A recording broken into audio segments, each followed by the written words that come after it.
रामायण एक महाग्रंथ है जिसमें एक एक शब्द और एक एक चीज़ की अपनी महत्ता है। रामायण में एक घास के तिनके का भी रहस्य है जो हर किसी को नहीं मालूम, क्योंकि आज तक हमने हमारे ग्रंथों को सिर्फ पढ़ा है, समझने की कोशिश नहीं की। क्या है घास के तिनके का रामायण में महत्व?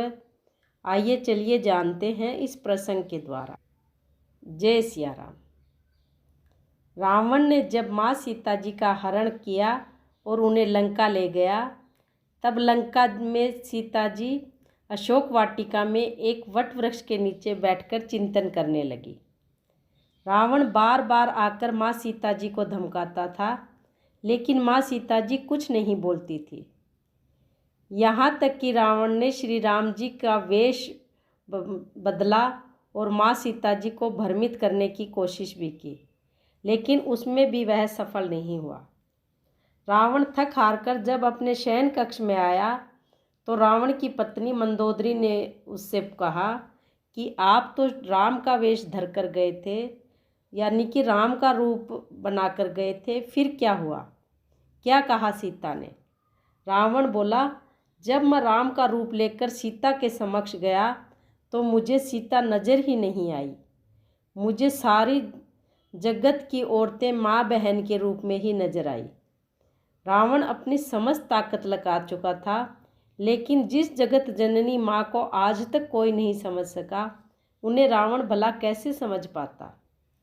रावण एक बार फिर आया और सीता जी से बोला कि मैं तुमसे सीधे सीधे संवाद करता हूँ, लेकिन तुम कैसी नारी हो कि मेरे आते ही घास का तिनका उठाकर उसे ही घूर घूर कर देखने लगती हो।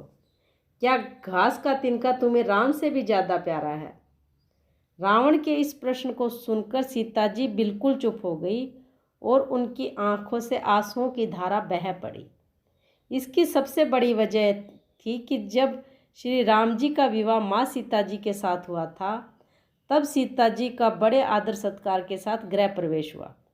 बहुत उत्सव मनाए गए और फिर प्रथानुसार नववधू जब विवाह पश्चात पहली बार ससुराल आती है तो अपने हाथ से कुछ मीठा पकवान बनाया जाता है ताकि जीवन भर घर में मिठास बनी रहे। इसलिए माँ सीता जी ने अपने पहली रसोई में उस दिन अपने हाथों से घर पर खीर बनाई और समस्त परिवार, राजा दशरथ और तीनों रानियों सहित चारों भाइयों और ऋषि संत को भी भोजन पर आमंत्रित थे। माँ सीता ने सभी को खीर परोसना शुरू कर दिया। अभी भोजन शुरू होने ही वाला था कि जोर से एक हवा का झोंका आया। सभी ने अपनी अपनी पतलें संभाल ली। सीता जी बड़े गौर से सब देख रही थी। ठीक उसी समय राजा दशरथ की खीर पर एक छोटा सा घास का तिनका गिर गया, जिसे माँ सीता जी ने देख लिया। लेकिन अब खीर में हाथ कैसे डालें, ये प्रश्न आ गया। माँ सीता जी ने दूर से ही उस तिनके को घूर कर देखा तो तिनका जलकर राख हो गया और राख की एक छोटी सी बिंदु बनकर रह गया। सीता जी ने सोचा कि चलो अच्छा हुआ यह किसी ने नहीं देखा। लेकिन राजा दशरथ माँ सीता जी के इस चमत्कार को देख रहे थे। फिर भी उस समय राजा दशरथ जी चुप रहे और कुछ ना बोले, और खीर खाकर जब अपने कक्ष में पहुँचे तो उन्होंने माँ सीता जी को वहाँ बुलवाया। फिर उन्होंने सीता जी से कहा कि मैंने आज भोजन के समय आपके चमत्कार को देख लिया था।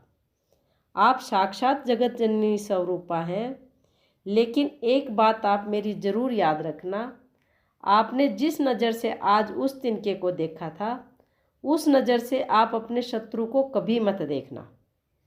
इसलिए माँ सीता जी के सामने जब भी रावण आता था तो वह उस घास के तिनके को उठाकर राजा दशरथ जी की बात को याद कर लेते। अगर जगत जननी माँ चाहती तो रावण को एक पल में भस्म कर सकती थी, लेकिन एक तो वह महाराज दशरथ को दिए हुए वचन से बंधी हुई थी और दूसरा वह रावण को मारने का श्रेय प्रभु श्री राम को दिलाना चाहती थी। यही कारण था कि माता सीता अपने क्रोध से रावण को बचाने के लिए उस घास के तिनके को बीच में रखती थी। जय सिया राम।